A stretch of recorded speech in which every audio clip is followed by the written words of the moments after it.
What's the deal, y'all? This your man King Aaron, the media assassin. And I want to talk about this back and forth going on with Chris Brown and Quavo.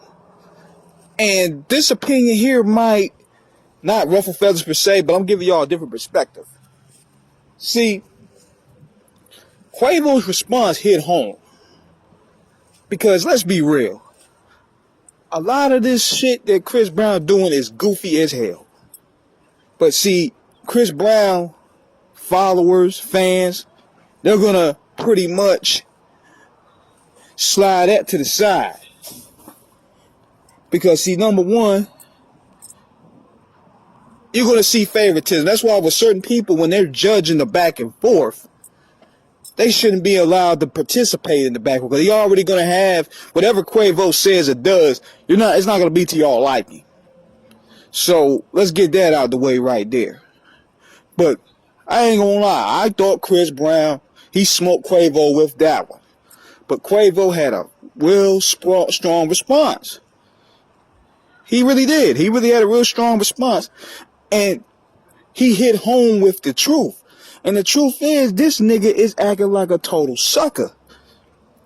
Y'all sitting there, y'all faint over this nigga dance moves. Y'all faint over the light skin traction.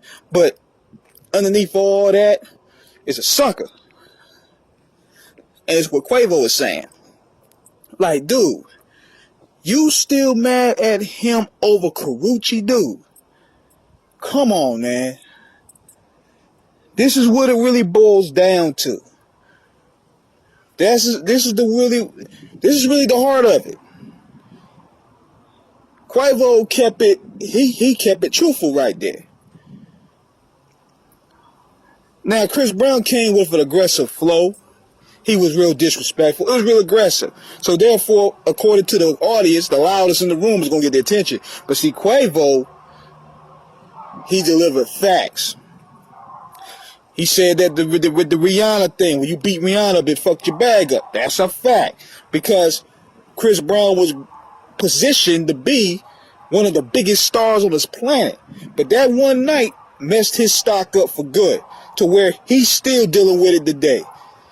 He's still dealing with it today. So he's unable to shake that stigma and get in that bigger bag.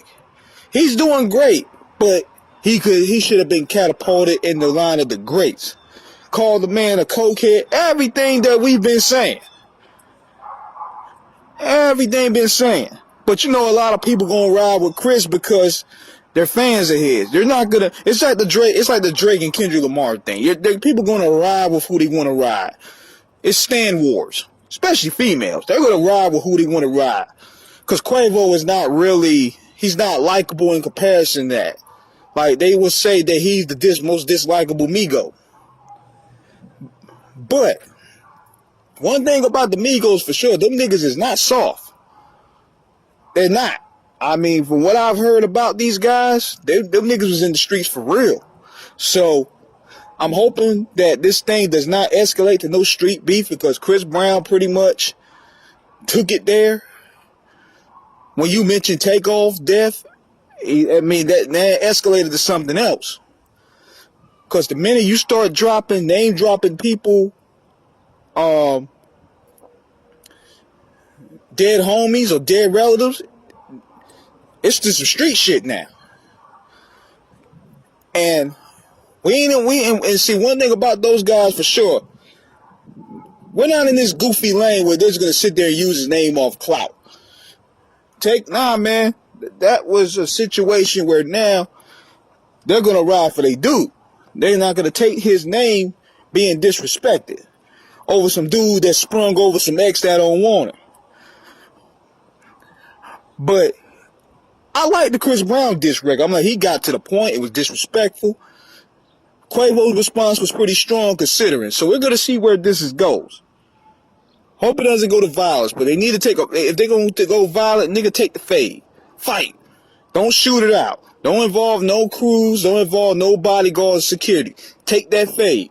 So that's my thoughts about that, man. So let me know what you guys think in the comment section. Subscribe, hit the like button. Let me know what y'all think. Holla.